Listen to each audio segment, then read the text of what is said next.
Okay, let's do it. Innocent cartoons with disturbing origins.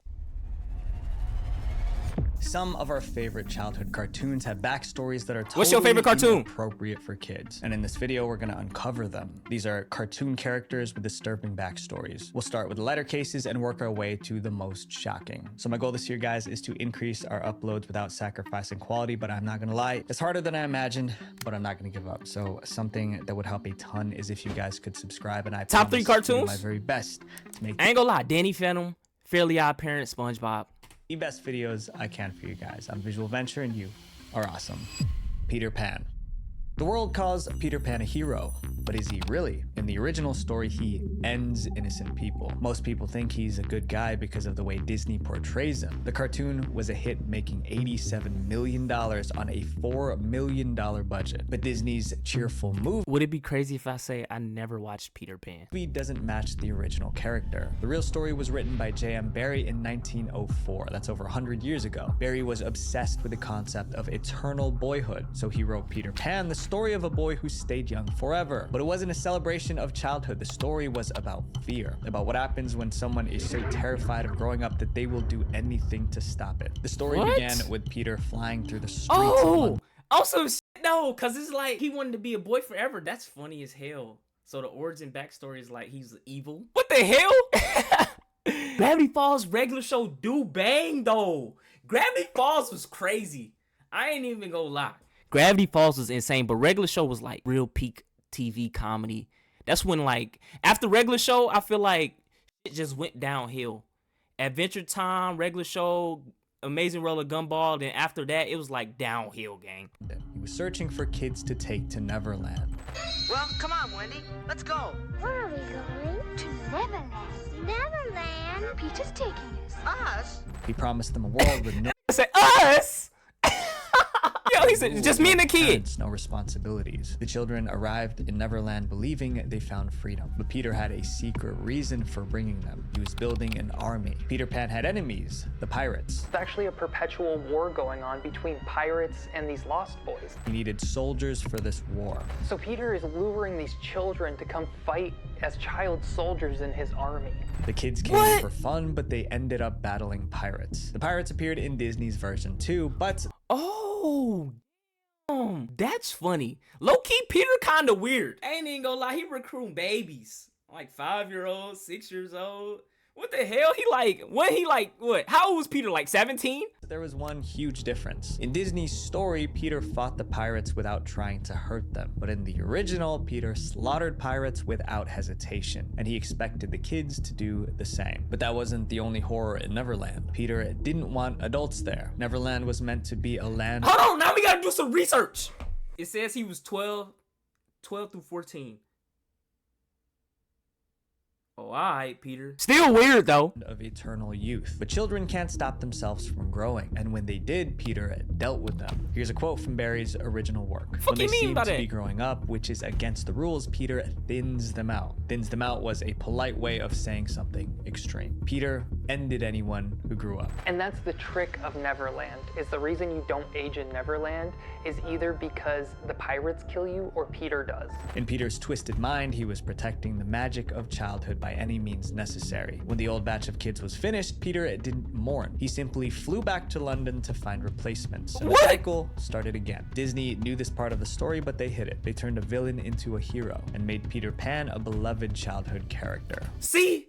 That's why I don't believe stuff in history books. Even though this is like some cartoon shit, the world will just try to flip something into making it what it's not.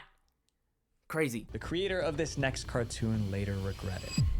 Winnie the Pooh. Not Winnie, Winnie the though. Pooh was massive. The franchise has made more than $80 billion. Oh that my money came from books, gosh. toys, t-shirts, and even potty chairs. The goat! Behind the soft and cuddly bear is a dark story. A story that ruined a young man's life and ripped his family apart. The story begins with a writer named Alan Milne. Alexander Milne was a rather successful writer even before the first poems and books about Pooh saw the light. Alan had a son named Christopher Robin. Alan adored his little boy. On Christopher's first birthday, Alan bought him a teddy bear. At first, Christopher called the bear Edward. Then he Winnie the Pooh based on a true story? That's fire. I didn't know that. Visited the London Zoo and saw a Canadian black bear named Winnie. After that, little Christopher decided to rename his bear Winnie. The Pooh part came from a swan he liked. That teddy bear became Christopher's best friend. He carried it everywhere. Soon, Christopher collected more stuffed animals. There was a donkey, a piglet, a tiger, and more. Alan watched his son play with those toys and got inspired. He began writing stories about a boy named Christopher Robin and his stuffed animals. In 1926, Yo, and he made the best thing ever. Winnie the Pooh's the GOAT. the first book was published. It was titled Winnie the Pooh. And then the books featuring all those characters. There was Winnie the Pooh and Pig, Ugh, look at that. Look at this fucking bear. featuring all those characters. There was This bear is coked out of his mind. This bear high as fuck. He's off crack fentanyl, everything under the sun. Winnie the Pooh and Piglet and Ugh. all those characters. There was Winnie the Pooh and Piglet Ew. and Eeyore and Tigger. The book was an instant hit. Kids wanted more. So in 1928, Alan released a second book, The House at Pooh Corner. Looks Alan like thought you. his son would be proud to see himself in the stories, but the reality was very different. Winnie the Pooh became a curse for Christopher. Christopher was 8 when the second book came out. The stories made him famous, but not in a good way. Kids at school mocked him. They sang poems from the books. They teased him What? for playing with stuffed animals. They called What? I be turned at school. I'm like, yeah. Oh, my homie, that's about me. Yeah.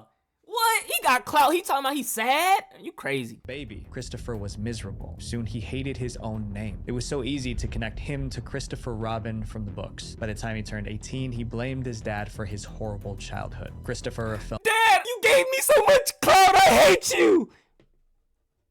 How is you cool? My dad write a book about me and that go crazy. I'm gonna be happy. I ain't even gonna lie. used, like his father stole his childhood for profit. Felt that his father got to where he was by climbing on top of his infant shoulders by fucking wish. exploiting his childhood. Christopher joined the military. He thought serving his country would make people see him differently. But even in the army, soldiers mocked him because of Winnie the Pooh. After the war, Christopher tried to live a quiet life. He gave up all rights to the money from Winnie the Pooh. He married, moved to the countryside, and opened up a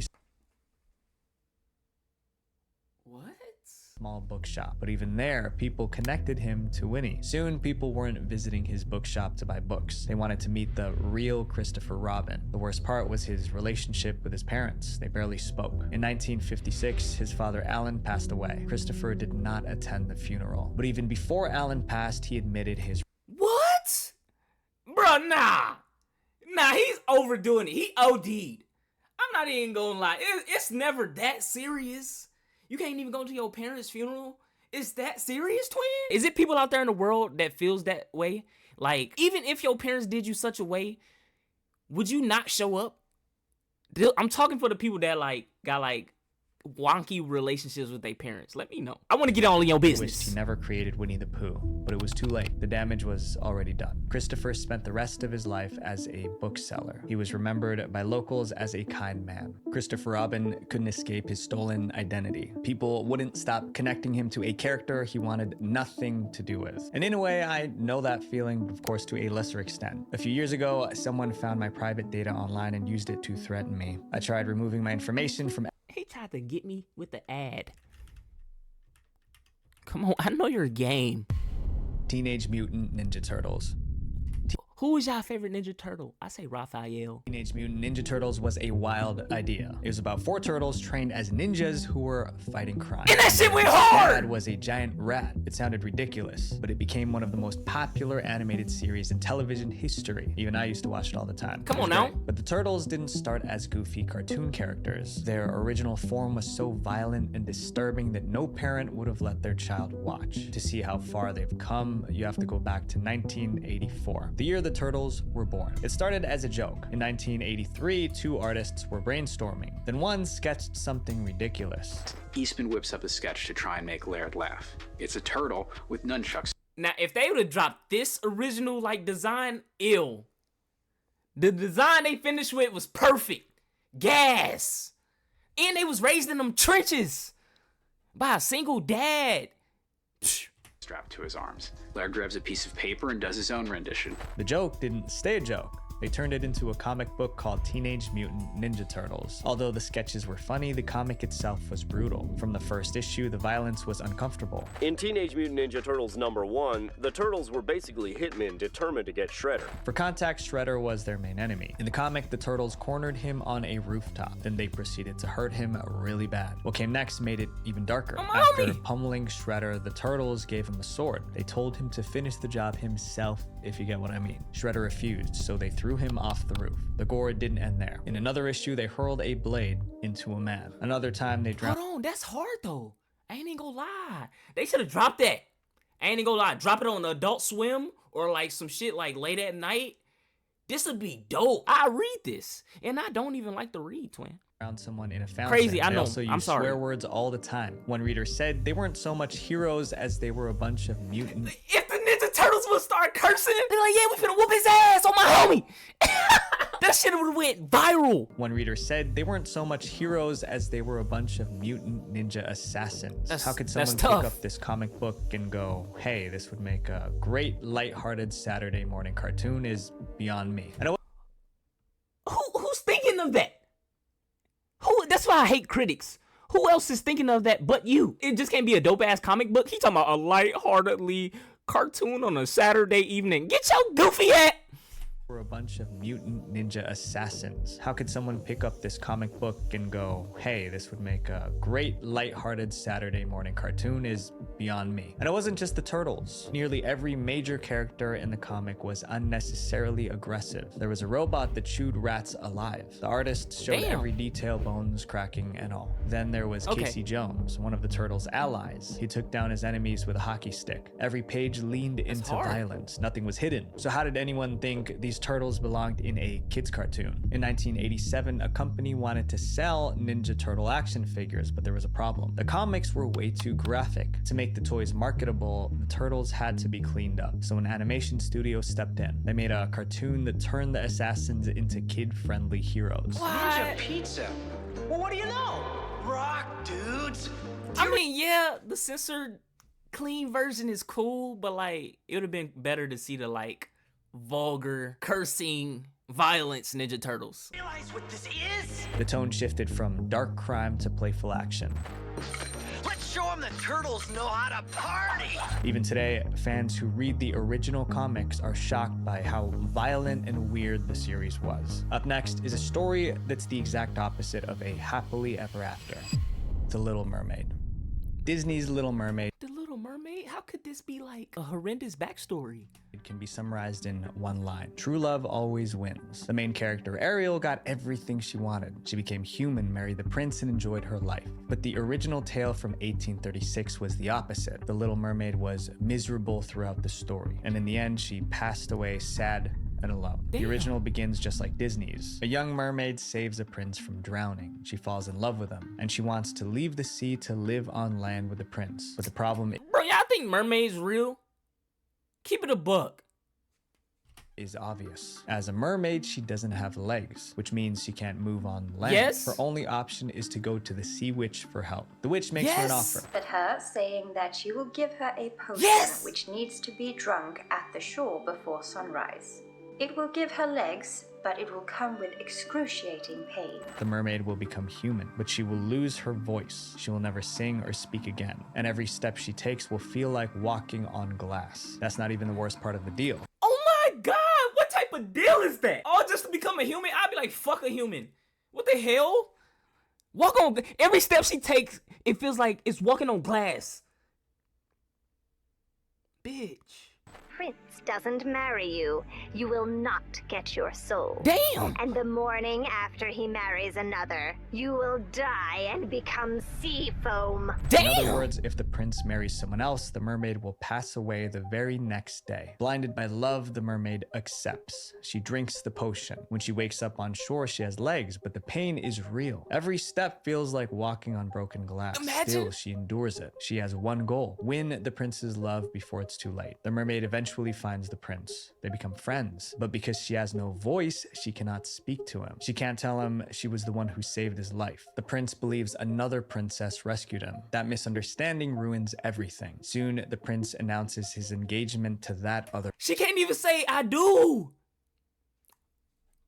princess. For the Little Mermaid, that is her death sentence. The wedding eventually takes place. As the mermaid watches the ceremony, she remembers the witch's warning that she will die if he marries someone else. That night, her sisters rise from the sea with a desperate plan to save her. We're here to save you, cried the eldest sister. They hand her a dagger. If she ends the prince before dawn... She called her homegirls from the hood. She was like, girl, this girl finna take my man, girl. What we finna do? She's like, girl, I'm finna bring that thing to you, girl. I'm finna pull up right now. They pulled up 5 deep, gave them the neighborhood weapon. They was like, girl, do what you gotta do. Gave her the dagger and shit. I love this though. Dawn, the curse will break. She can return to the ocean as a mermaid. In order for her to live, she must end the life of the man she loves. Oh! It was either her life not the or girl. His.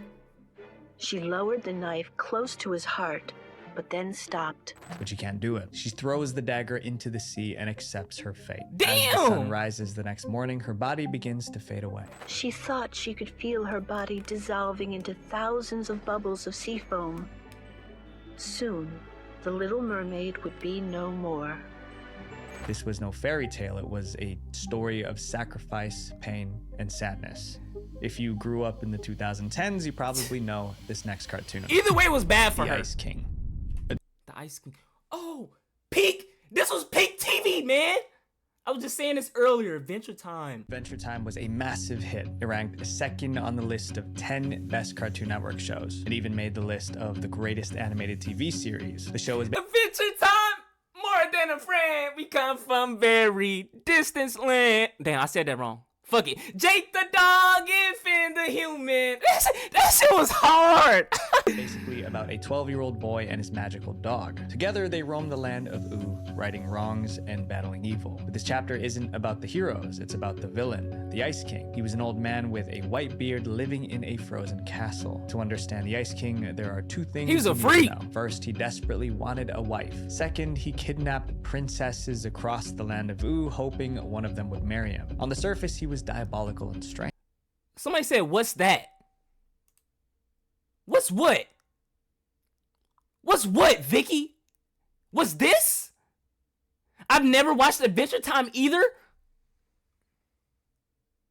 Stone him! Stone him! What the hell you mean you never watched this? Are you crazy? Oh my gosh! We gotta stone you, Caitlin and Vicky. Who the fuck watches Adventure Time? Everybody and their grandmother, son, cousin, brother, aunt, uncle, niece. What the hell? But the Ice King wasn't always a villain. His backstory revealed he was struggling with a curse. His backstory was revealed in season 3, episode 19 and 20. Years earlier, he was known as Simon Petrikov. Simon loved studying ancient artifacts. He even had a fiancée named Betty. One day, Simon discovered an old crown. After purchasing this crown from an old dock worker in northern Scandinavia, I brought it home and excitedly showed my fiancée Betty. The crown wasn't just old, it was cursed. When this Simon was put TV. the crown on his head, it took over. The crown gave him terrifying powers. He could summon blizzards and freeze anything. But the my homie, you two could never compete with shit with like this. Oh my god, TV had a bag and then fell off. And people be like, no, TV didn't fall off. Why is it so many people watching YouTube nowadays, Dan? Why are TV streams lowering? You know what I'm saying? Why aren't TV, because the shows are ass. Magic came with a cost. Every time he used the crown, it gradually drove him insane. I jokingly put it on my head just for a laugh or something, and that's when it started. The visions. I fought with them, shouted at them until I realized it wasn't real, it was the crown. He started hearing voices, forgetting things, and losing his personality. I know my mind is changing, but I'm already too far gone to know what to do. Simon knew That's how I feel. That's how I feel with doing YouTube sometimes. I'm not even gonna lie. That's a bar.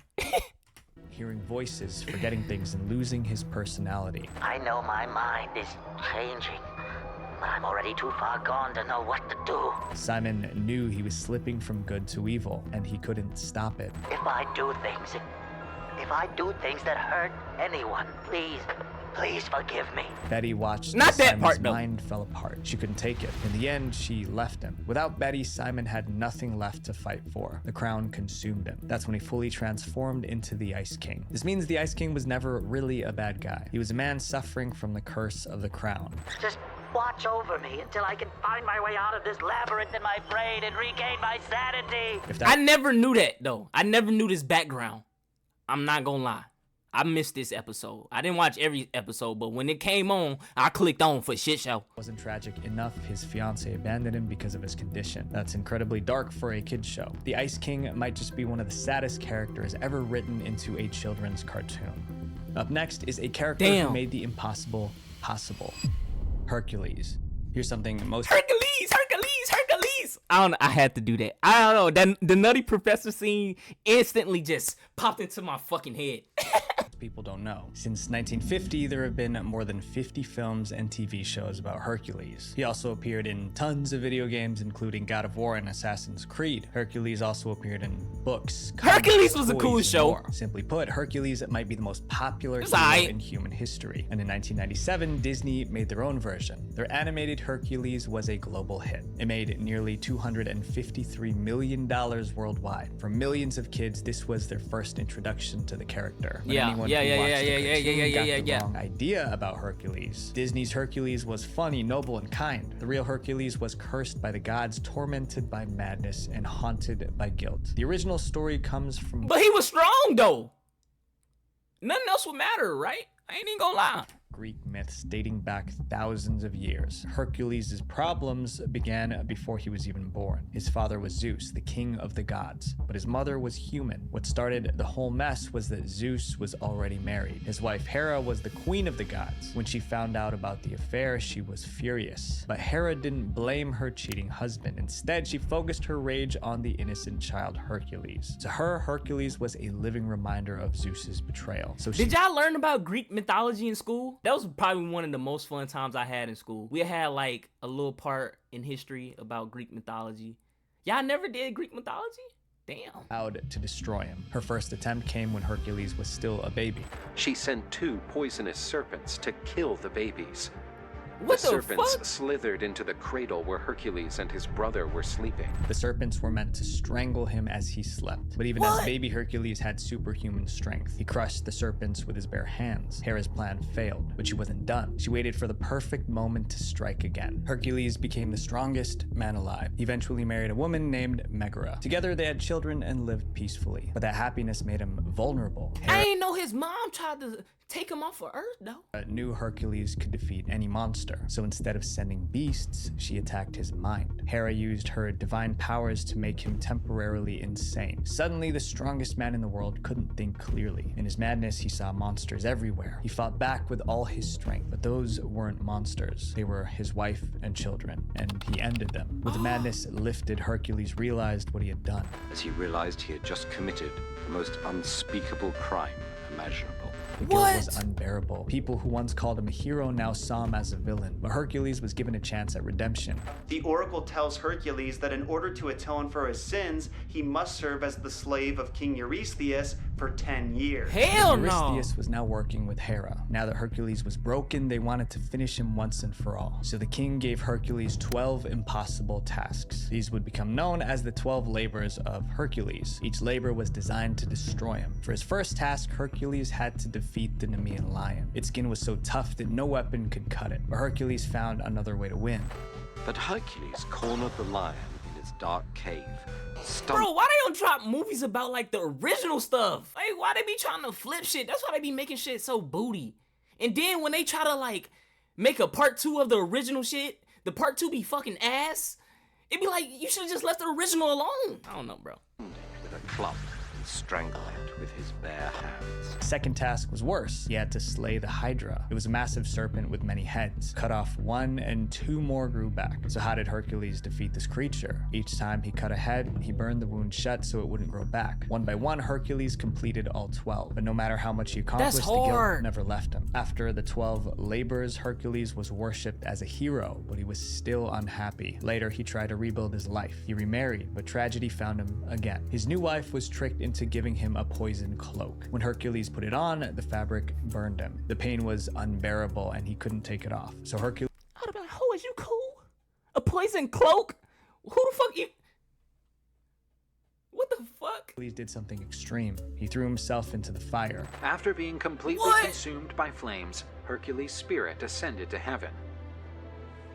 After this apotheosis, Hercules arrived at Olympus, where he was received by his father as a god. Hercules experienced misery, loss, and guilt. Ironically, kids today grow up idolizing Hercules. They have no idea that the original Hercules lived a life that no one would want. This next backstory transformed a creep into Prince Charming. Sleeping Beauty. He had it hard. Almost everyone knows the story of Sleeping Beauty. A princess falls into an enchanted sleep. A prince kisses. Every time this came on, I used to just fall asleep. Because it was just like how it was animated, bro. It was just like, ew! Caesar breaks the curse and they live happily ever after. But Disney didn't create that story. They took it from a 1634 Italian book titled Sun, Moon, and Talia. It wasn't a fairy tale. It was a creepy story no child should ever hear. In the original, the princess wasn't named Aurora. She was called Talia. When Talia was born, her father received a prophecy about her future. Someday, the princess will prick her finger on a spinning wheel and fall into a deep, death-like sleep. No!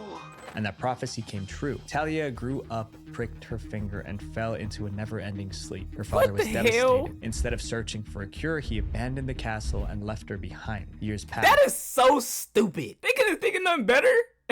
She pricked her finger.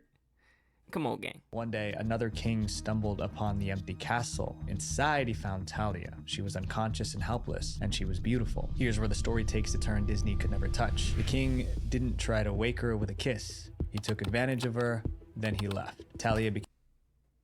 And Disney was like, oh, this shit gonna hit. Let's use this, but like rewrite it a little different. But this shit's still hard though. How is you cool? What's up with these people? And well, the original writer, what was they thinking in the 1600s? Honestly, let's really think about that. Like, what the hell was they thinking about in the 1600s? Became pregnant. Months passed, and she gave birth to twins while... What? It takes a turn Disney could never touch. No! The king didn't try to wake her with a kiss. He took advantage of her, then he left. Talia became pregnant. Months passed, and she gave birth to twins while she was still asleep. Lucky for her, some fairies, like the ones in the movie, help her out with the birthing process. The reason she couldn't wake was that a splinter of flax was stuck in her finger. The babies crawled over her. One accidentally sucked on her finger. One of the twins starts sucking on Talia's finger by mistake, and the splinter that was under her fingernail comes right out, and she wakes up. When she opened her eyes, she was now the mother of 2 children she didn't recognize. Soon, the king who violated her returned. He found Talia awake and saw the twins, and he was thrilled. That was the same man who took advantage of her while she was unconscious. But now they were acting like one big happy family. He visited often. He provided for Talia and the twins. They were happy, but they couldn't go public with their relationship because the king was already married and his queen was no fool. When she discovered the affair, she... What the? This shit just got gradually crazier. It just got gradually just more insane. It just kept getting worse, worse, worse, worse. What the fuck? The original story is disgusting. She planned her revenge. She ordered her henchmen to kidnap the twins, cook them, and serve them to the king for dinner. She wanted her... Hold on.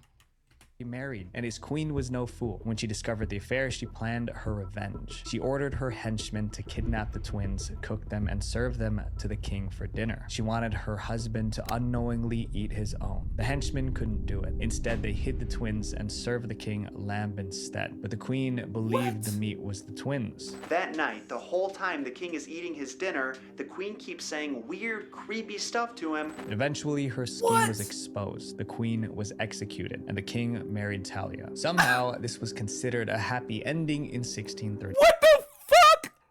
So, okay, hold on. Let's run this back. Can we, like, think real quick? Shorty get a splinter. Bong. Sleeps. Buddy comes in, take advantage of her. Buddy leaves. She have kids. Kids suck splinter out her finger. She wakes up. She sees 2 babies. Buddy boy came back, see she alive and well. Oh my God, we got kids.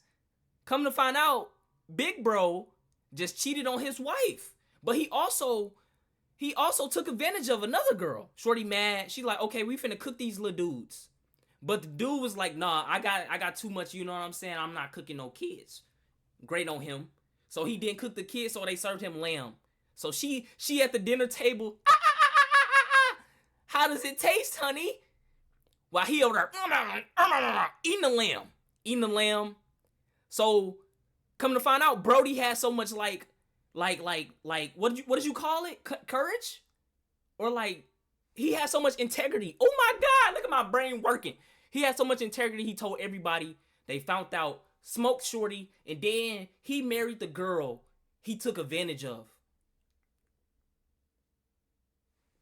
Before. Disney completely overhauled the story, and that's how we got the version of Sleeping Beauty we know today. But ironically, the film didn't land the way Disney hoped. It was a box office bomb. The studio lost around $900,000, which is about $9.7 million today. The failure was so devastating that Disney didn't release another princess movie for many years.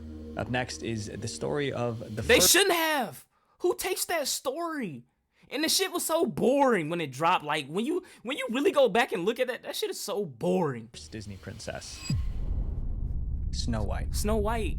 In 1937, Snow White was the first full-length animated film in the US. It took over 750 artists more than 3 years. I ain't gonna lie, this was kind of creepy to me, even as a kid. Cause it was like 7 dwarfs and 1 girl? Fuck they got going in there? Freak house? Complete, but the hard work paid off. The movie was a huge success. However, it might not have been a hit if Disney followed the original story. The real story of Snow White was violent and grotesque. Disney's version was adapted from the Brothers Grimm. In that story, the queen wasn't just jealous of Snow White, she wanted to eat her. She ordered a huntsman to take Snow. Hold on, she a freak. What the fuck?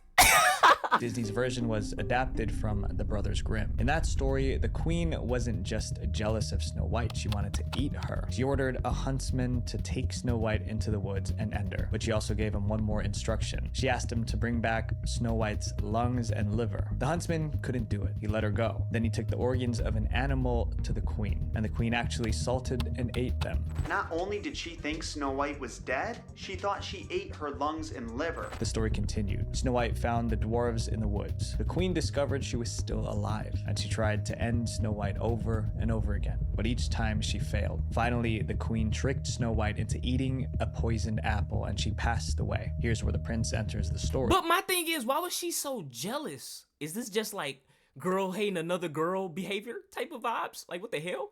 But he wasn't the charming hero Disney showed. The dwarfs placed Snow White in a glass coffin. The prince saw the funeral and fell in love with her lifeless body. He begged the dwarves to let him take her to his castle. The dwarves agreed, while the Hold on, Disney shit gotta look. Why is they too obsessed with like lifeless body taking advantage of vibes? Am I tripping?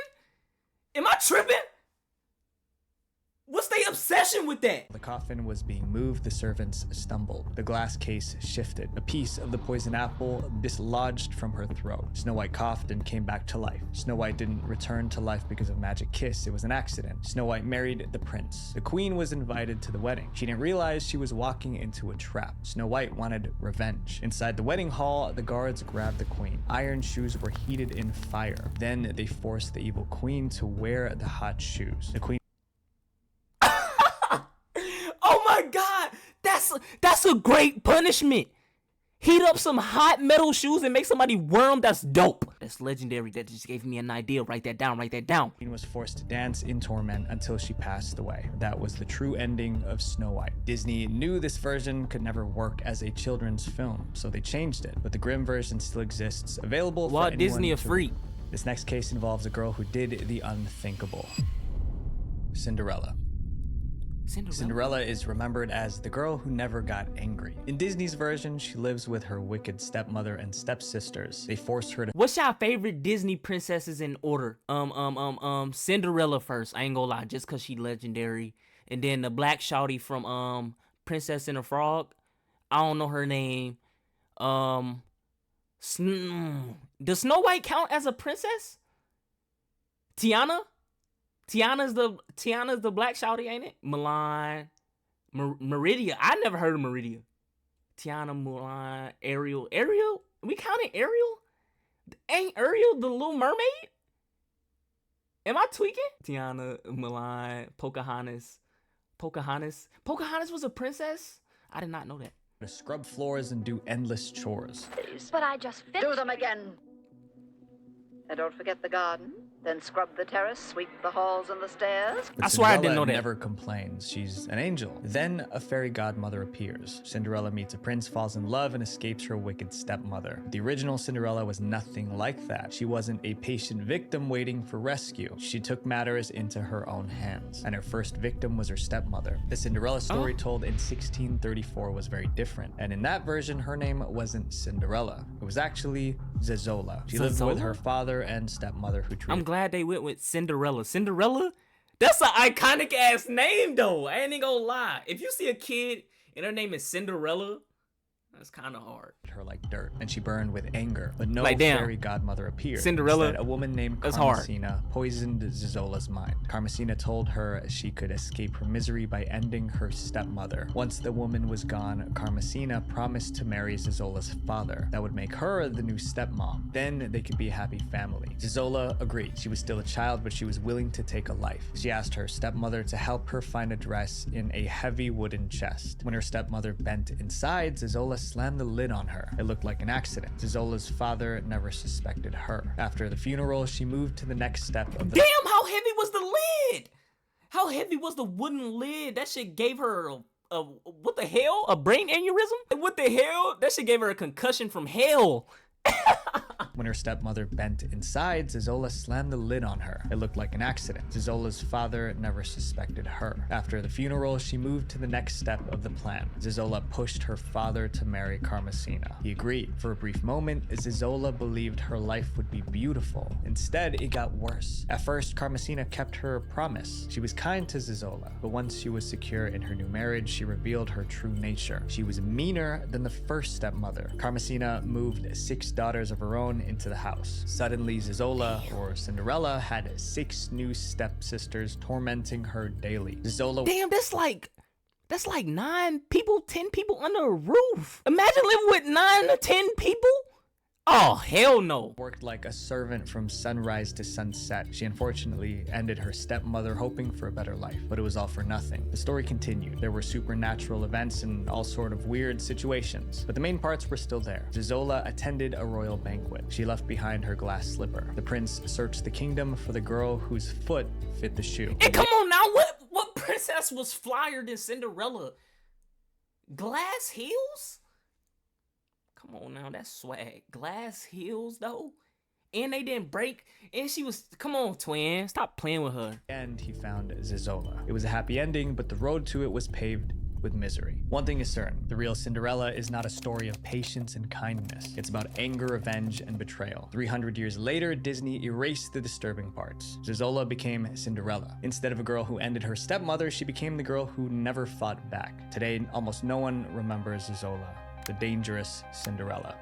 These characters looked like heroes on screen, but behind them were stories of pain and dope suffering. Video. It's funny though. I ain't even gonna lie that they went back in the past to gather like shows we love today with like scarier backgrounds though. You know what I'm saying? So you just never know like what cartoon is like somebody real life and they was doing some weird heinous shit because the TV world changed it. 10K is on the way. Make sure you leave a like, comment more videos you want to see. That was Visual Venture. Innocent cartoons with disturbing origins. I ain't got too much else to say. More videos on the way and we gone.